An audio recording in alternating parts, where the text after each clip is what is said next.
Hello and welcome to episode 475 of the official EstablishTheRun.com podcast. My name is Adam Levitan, as always joined by Evan Silva. The NFL hot stove is indeed brewing. It is now 2:56 p.m. Eastern on Tuesday. The trade deadline is at 4 p.m. We've already had some moves go down. If anything else comes into the show, we will discuss it live. Evan, good afternoon. Good afternoon. I just want to give a health tip to the people. So my ice machine broke. Okay, so being the tech lord, the resourceful tech lord that I am, instead of just trying to figure out how to fix my ice machine, I bought all this frozen fruit. So you can use the frozen fruit as the ice. You put the water on top, you put the frozen fruit in there, and then you got like a little fruit cocktail at the bottom when you're done drinking the. I'm telling you, man, hey, do not knock it until you try it. Anyways, the 49ers just traded Jeff Wilson to Miami. Yep. After they got rid of Chase Edmonds, which we'll talk about that trade in a minute here, they go turn around and get Jeff Wilson, do the Dolphins. We'll talk about the impact on Raheem Mostert, et cetera, when we get there. Before we get there, we have to note we are going to go team by team through each AFC squad, talking through everything we've seen in the games, in the trade deadline, and what it means. Before we get into it, reminder that if you've not tried our in-season package yet, we are at the midway point, roughly, of the NFL season. We have reduced our price to reflect that. Our DFS coverage does go through the Super Bowl. We also have weekly and monthly options available. Check all that stuff out at EstablishTheRun.com on the subscribe page. Also, this podcast is brought to you by our friends at Underdog Fantasy. The battle royales that they offer are weekly snake drafts, 50K to first. I know a lot of people out there are grinding. Then we do have rankings that come out Wednesday afternoonish, Wednesday evening-ish. Our rankings for the battle royale snake drafts, Underdog. So check those out. If you are new to Underdog Fantasy, use promo code ETR when you sign up, and they will match your first deposit up to $100. Again, promo code ETR at UnderdogFantasy.com. Let's start with the Ravens. Good win for the Ravens, man. I mean, they go down to Tampa on a short week. Mark Andrews comes into the game with a knee issue, then leaves with a shoulder issue pretty early after catching 3 balls. Meanwhile, they don't have Rashad Bateman, and this Rashad Bateman injury is worse than they thought. I was hopeful that at this trade deadline here, and we still have 1 hour to go, but I was hopeful the Ravens would actually make a move for a wide receiver here if Rashad Bateman is going to be out for a long time, which it sounds like he is. They have not done so whatsoever. What do you think? What do you see out of the Ravens game and anything else there?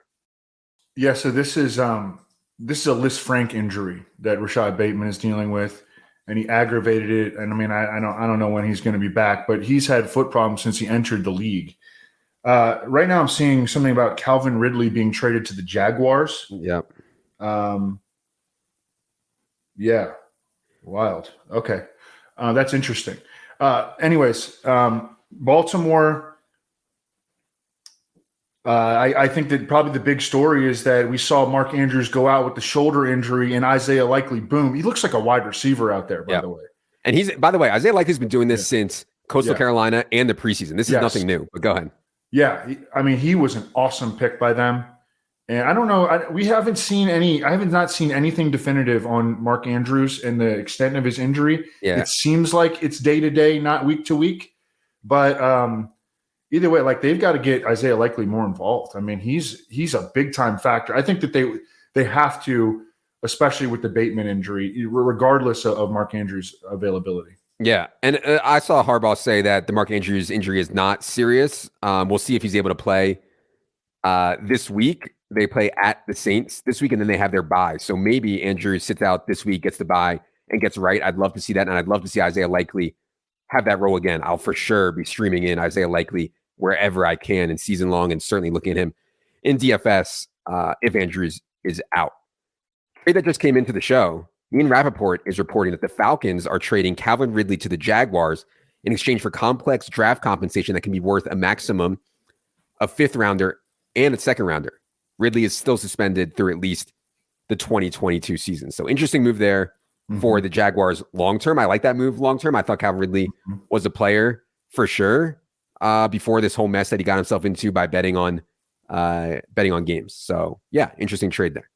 Let's go to Buffalo. One thing that we did see with Buffalo is that they gave James Cook some series. And Devin Singletary had a good game, but they did give James Cook some series to himself. And Zach Moss still hasn't been on the field since week 5. And so you see a lot of this running back stuff happen late in the year with rookie running backs. James Cook is someone that I'd want on my team for the stretch run just to see if how big a role he can carve out. Also, this defense is good, man. And now they're getting Tre'Davious White back. Like, people probably forgot that Tre'Davious White has been out with an ACL. He's been activated. Tre'Davious White's going to make it back for the end of the year. And like, their defense is good. And then get leads and then rely on this defense. Like, they're a really hard team to beat. What you see out of the Bills. The score looked kind of close, but it was an easy win over the Packers.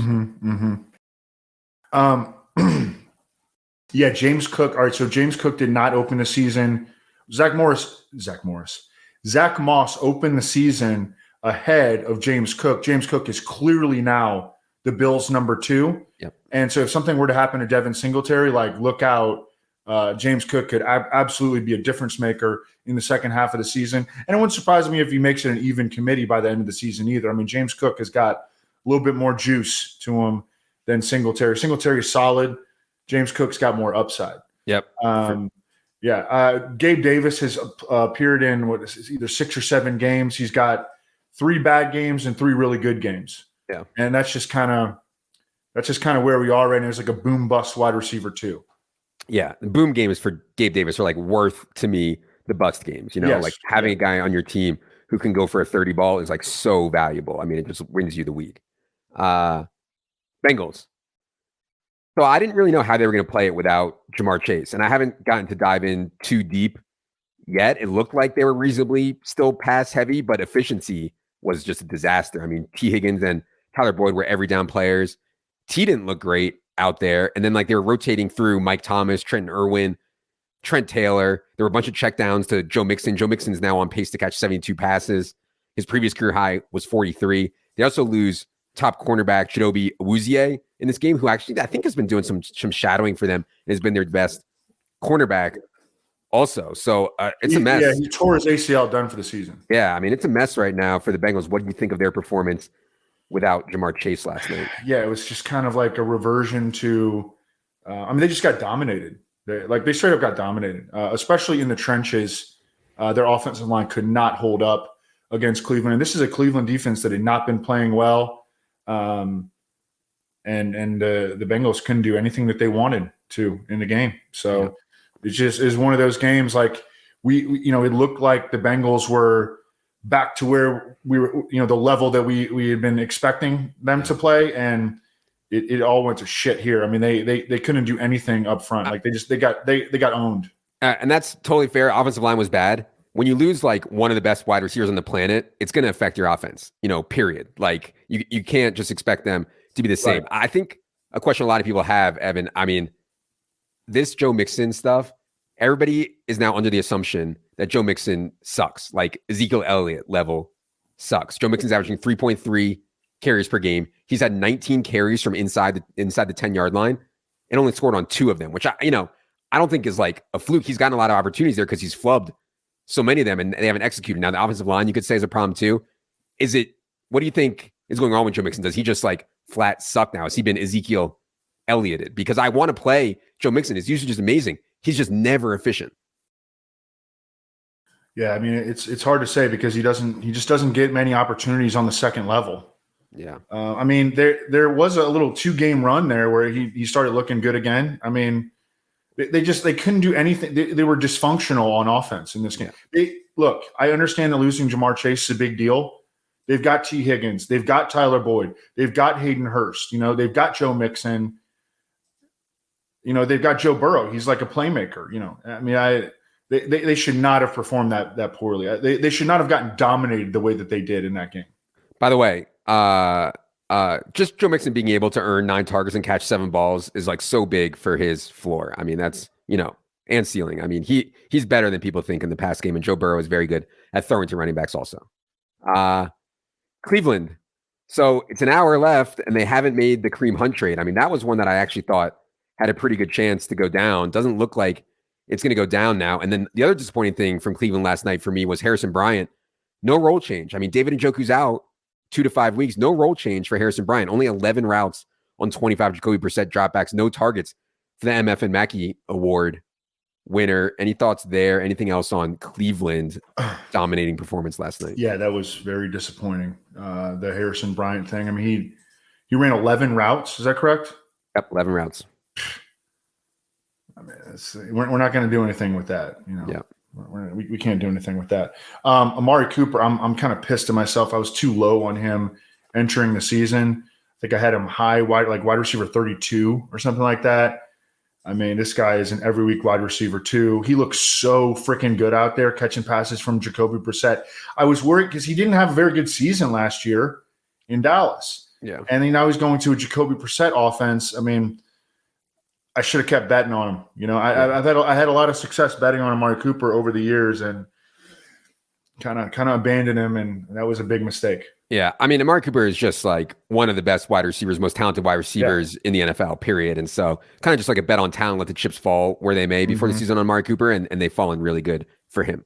All right, Denver just made a trade maybe 20 minutes ago. Bradley Chubb to the Dolphins in exchange for a 2023 first rounder, and they get Chase Edmonds back. I think the real football pros probably want your take on trading away Bradley Chubb for first rounder. And then from a fantasy perspective, they're adding Chase Edmonds to the backfield, which already had Latavius Murray and Melvin Gordon sharing time. I assume Chase Edmonds will play like some like Mike Boone-ish version, probably not a big role, but I can't say that for sure because Latavius and Melvin are certainly no world beaters. What do you think of the Bradley Chubb trade from Denver's perspective?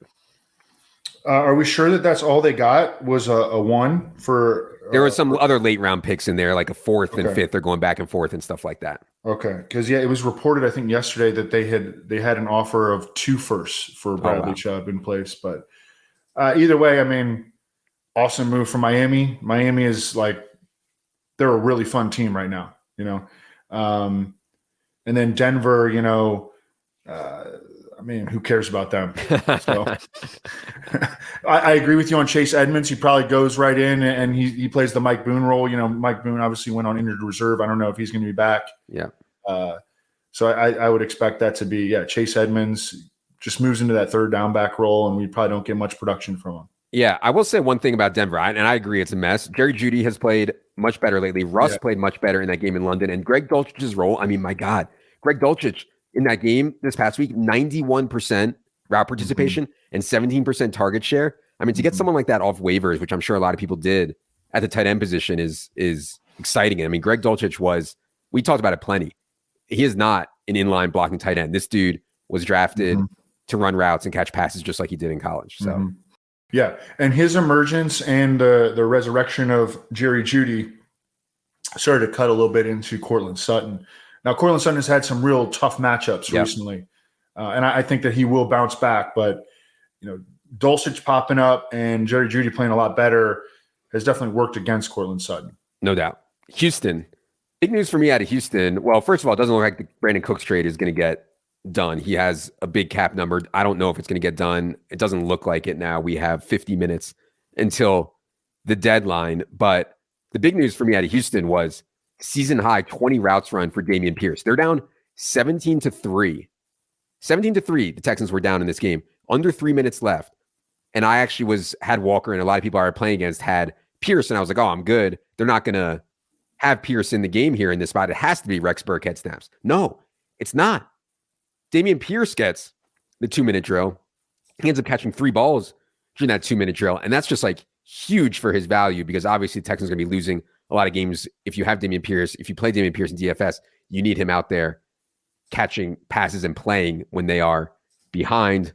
What you see out of Houston, just an ugly loss to a Malik Willis team. Sorry, I'm all on Twitter right now. Dameon Pierce, not an efficient game from him. Really his first non-efficient game, but the usage is right where you want it. He scores in the passing game. That really helps. On Thursday night, and the Thursday night matchup column is up. Yeah, it's worth noting that he will fit. The Eagles, they're scary, right? But they've been giving up 4.9 yards per carry to opposing RBs, and they're not going to have Jordan Davis, who's just a massive space clogger in the middle. He's out with a high ankle sprain, so you'll be able to pretty confidently play Dameon Pierce. I mean, pretty much every week at this point. Yep. Let's go to, and by the way, Brandon Cooks has not been good this year, and he needs a scenery change. I just don't know if they're gonna be able to get it done here with his salary. Right. So Yeah. it is what And it is. Jordan Akins had a big game the previous week. He goes back down. And I mean, it's a 3-way tight end rotation between Brevin Jordan, Jordan Akins, and OJ Howard. And Brevin Jordan in this particular pass game, he ran the most routes of those three. It's just a 3-way rotation. Yeah. All right. Colts are making a lot of moves. I mean, they make the move to bench Matt Ryan, and now yesterday, or it might have been this morning, they fire Marcus Brady, their offensive coordinator. I'm curious what you thought of Sam Ehlinger's first start. He completed a lot of his passes. He had a couple runs back by penalty, a couple runs called back by penalty, but only 3 designed runs and officially only 615, 0 overall rushing. I thought he was okay. What do you think of Ehlinger, and what do you think of Marcus Brady getting fired by the Colts? I think that the Colts are going to be just fine with Frank Reich continuing to run the offense. It seemed to me like Marcus Brady is some sort of a scapegoat. I have concerns that, Jim Irsay is kind of, stepping in a little bit too much here, maybe. But either way, I think they're going to be in fine hands with Frank Reich going forward. Jonathan Taylor, it was supposed to be a mild high ankle sprain, but this guy cannot shake this injury. There's no such thing as a mild high ankle sprain. Fair enough. But he had a big run, 27 yards late in the first quarter, limps off. He comes back in the game, but he's not explosive anymore. Yeah. He's hurt. He's hurt, Yeah. He's playing hurt. Sam Ehlinger, I think this is exactly what the Colts would want from him. He was pretty efficient throwing the ball. He didn't throw the ball very often, and that's going to be the way that they want to play. I thought it was interesting. There were a bunch of Nyheim Hines trade rumors this morning. I have not seen anything on that since. I have not, but I think that spoke, at least to me, that Deion Jackson can play that role. And I want to be excited about, for Jonathan Taylor or whoever else, about Nyheim Hines being gone, but Deion Jackson can play, man. And so if they could have gotten some for Nyheim Hines, I think that would have been sharp. But yeah. Jacksonville. So Jacksonville just makes the trade maybe 10 minutes ago where they get Calvin Ridley. It won't have an impact on this year because he remains suspended for the sports betting stuff, but Calvin Ridley will be on the team next year as they continue to build. Do the Jaguars this year? It is not looking great for them. They are going for it with Travis Etienne, at least. Travis Etienne played 79% of the snaps, handled 24 carries, had 3 catches, a couple more catches called back by accepted penalties. I mean, we talked about it last week. This role for Travis Etienne looks absolutely awesome. Any thoughts on the Ridley trade? Awesome. Anything else on the Jaguars? Yeah, I was just looking at RBs last night, where would I rank Travis Etienne going forward? Definitely top 10. And I think that you can make an argument that he's got a chance to be top 5 the rest of the way. I mean, why not? He's ripping big runs. They're feeding him. He can absolutely catch balls. I don't see why not. The Calvin Ridley thing obviously is not going to affect anything the rest of the season, but this is exactly what the Jaguars need. They do not have a downfield threat in their offense. Let's see what the great Zay Jones did this past week. We'll look him up real quick. The great Zay Jones, 3 for 28. Oh, he got all 3 of his targets, so that's nice. But Christian Kirk is a slot receiver, right? Zay Jones is not a guy who's going to win downfield. He was a bubble screen receiver at East Carolina. Marvin Jones is so old. So they need a downfield threat, and Calvin Ridley can give them that. Obviously, though, it's not going to affect anything until next season. In our rest of season rankings last week, we had Travis Etienne as the RB10 going forward, behind CMC, Barkley, Eckler, Mixon, Taylor, Jacobs, Henry, Chubb, Kamara. I suspect we'll be able to move him up a little bit, but yeah, I mean, we already had him as the number 10 RB, so certainly trending up for Travis Etienne. Yeah. Evan Ingram is a fringe top 12 tight end right now. Yeah. I mean, he played over 90% of the snaps last week. Oh, he's been playing consistently getting 6 targets every game. Yep. Yeah. Second contract tight ends.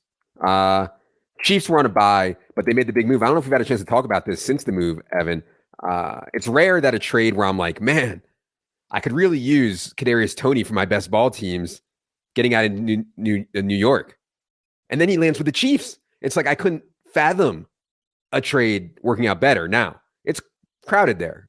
Clearly, I don't think Kadarius Toney's going to step right in. Andy Reid came out and said, we're looking forward to getting him into the mix. I think it'll be a gradual process. The Chiefs did give up, though, a round 3 pick. It's a compensatory pick, but still a round 3 pick and a 6th round pick to get to Kadarius Toney. If he can come out and play well, and by the way, of course, now he's healthy, miraculously, obviously. But if he can come out and play well, I don't think it's crazy to think that he can rise over the next month, 2 months, and be a primary target for Patrick Mahomes. Obviously, that's very exciting. I don't think it's going to happen right away because MVS and Juju and Hardman have been fine.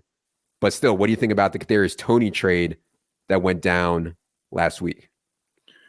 It's pretty interesting. I also like how they acquired him like during their bye week. So they had that opportunity right away to ramp him up. I think that it's going to take a little while for him to get fully up to speed. It doesn't help that, Hardman's actually been playing pretty well lately. Juju's not going anywhere. MVS probably not going anywhere. So I think he's probably just going to, Andy has always had these infatuations at times with gadget guys. You remember he used to try to jam it in with DeAnthony Thomas, and it's a killer for Sky Moore though. I mean, it's got to be an indictment on Sky Moore. I mean, and he's made a lot of mistakes. I think he looks explosive when he's gotten the ball, but he's put the ball on the ground. And I don't know. I think this might end up being a redshirt year for Sky Moore. Sky Moore needs to change his number. You can't be 24 and an NFL wide receiver. You got to be in the 80s, or you got to be like a single digit, in my opinion, if you're going to be an NFL wide receiver. Vegas. Foster Moreau, man, the island, 21% target share in the last 2 games while Darren Waller was out. Darren Waller only has a 16% target share on the season. I mean, obviously that's noisy and a little bit fluky, I think, but Foster Moreau clearly has a really good role as long as Darren Waller is out with his hamstring issue. Josh Jacobs has his worst game of the season by far. I don't know if you think that was related to the Saints having an elite rush defense, which I think that they're way easier to throw on than run on, or what happened to Josh Jacobs. But any thoughts on the Raiders, who, I mean, just an absolute egg they laid in New Orleans? Yeah, well, the Raiders ran 52 plays in this game, and a bunch of them were with like Jarrett Stidham at quarterback. So I mean, Josh Jacobs just obviously it's easy to say in hindsight, but like in this kind of a scenario, like he ain't going to do anything. So and nobody did anything except for I guess Matt Collins and I guess Foster Moreau 6 for 31, but Devontae Adams, like that was really disappointing. And again, we talked about all the problems that the Saints have been having in their secondary. For Devontae Adams to flub that one, that's not fun. That's not what you want out of your late first round pick. It doesn't make any sense. Like if they're going to stop Josh Jacobs, you would think that it would be a big Devontae Adams game, and they get behind and they just can't get anything going. Right. Really, really weird stuff from the Raiders there. Chargers are coming out of their bye. They play at the Falcons on Sunday. We're looking for information on all the injuries they've had. Josh Palmer, Keenan Allen, a bunch of other stuff. That's about all I have on the Chargers. Do think the Keenan Allen thing makes a huge difference for Justin Herbert and obviously flows through to the rest of their offense. Anything for you on the Chargers as they come out of their bye? Yeah, I started writing their game up last night, and it was just like kind of sadness. No, because I mean they're like, Big Mike is out indefinitely, and maybe Keenan will come back, although he didn't practice on Monday. He's old at this point, and I mean they're going to be playing a lot of Josh Palmer and Gerald Everett and DeAndre Carter like for the foreseeable future. No bueno. Miami.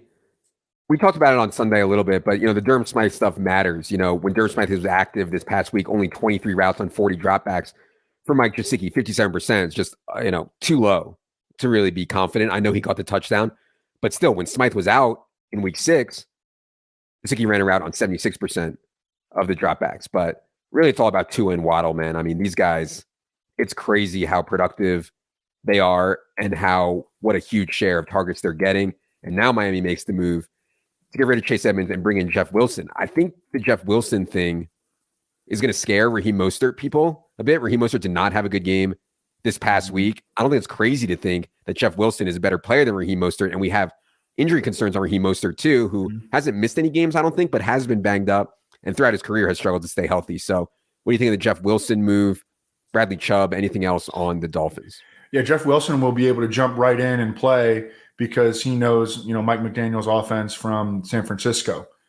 Jeff Wilson is a pretty nice compliment, I think, to Raheem Mostert. Mostert will be the speed back, and then Jeff Wilson will be like the between the tackles grinder, really physical runner. Not a big guy, but runs with enough velocity that he's got like power as a runner. And I think that'll be a nice little 1-2 punch for them. And that's what it's going to be going forward. Yep. By the way, Tyreek is on pace for 146 catches and 2,042 receiving yards. I mean, dude is absolutely, positively unstoppable. So wild. Yeah. Patriots.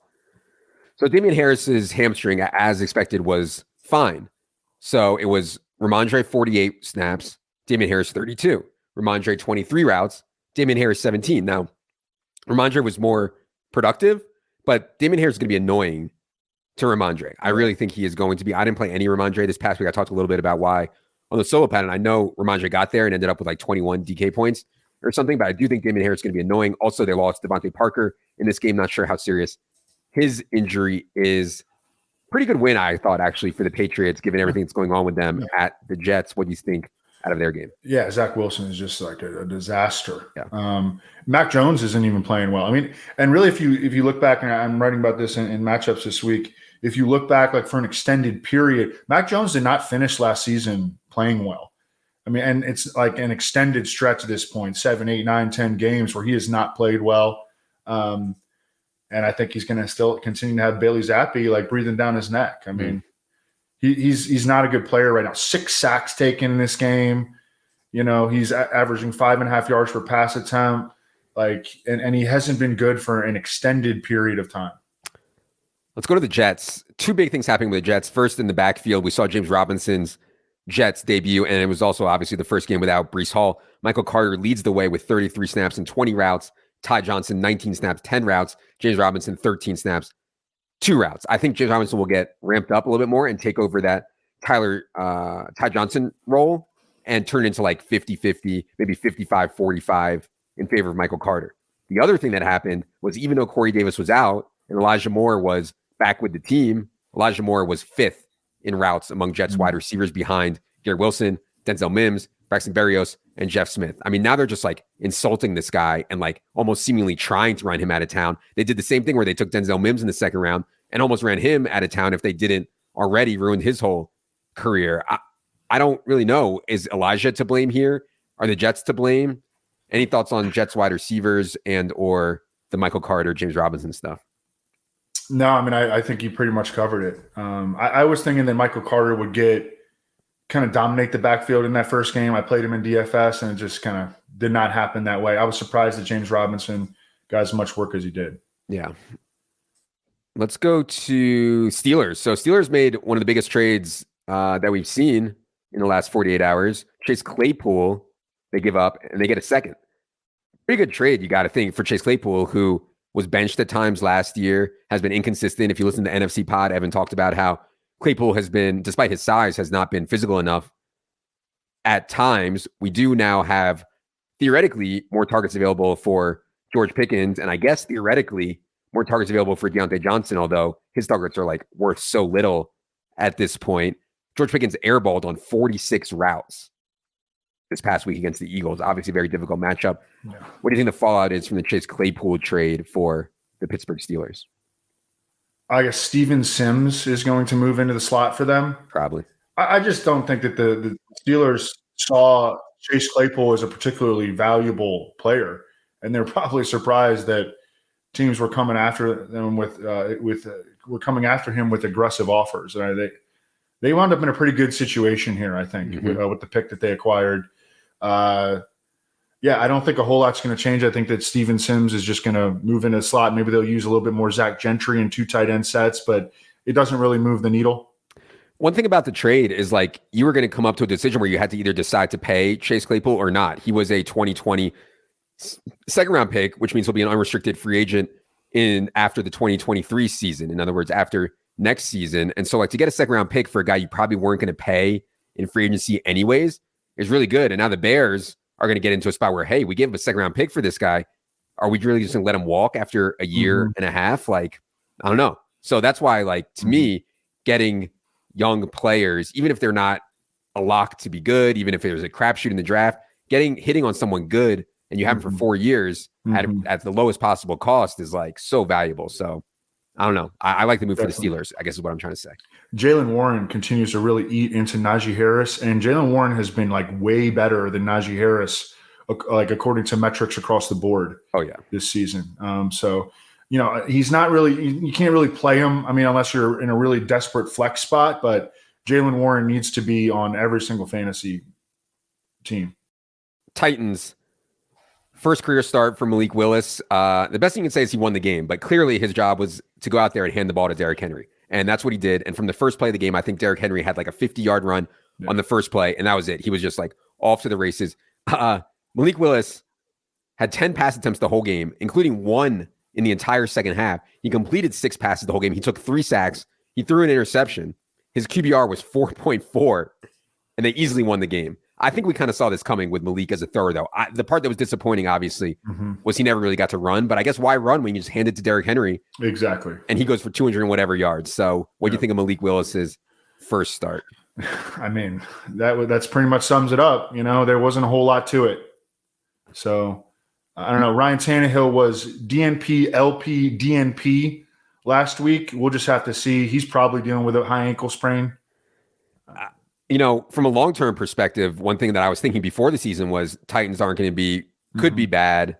Tannehill's not that good. He's a free agent, or they can cut him and get out from under the contract. But that's kind of falling apart now because the Titans Are have 5-2. Are 5-2, and Malik Willis like clearly isn't ready to play NFL quarterback right now. So you know they're going to have to make a decision on paying Tannehill at the end of this year, and right now the tea leaves would suggest that they will. All right, that is going to do it for the AFC Team by Team Pod Trade Deadline edition. Appreciate y'all being here. Appreciate you all being subscribers. If you are, if you have not yet, head to establishedrun.com. For Evan, for producer Luke, I am Adam. Good luck, everybody.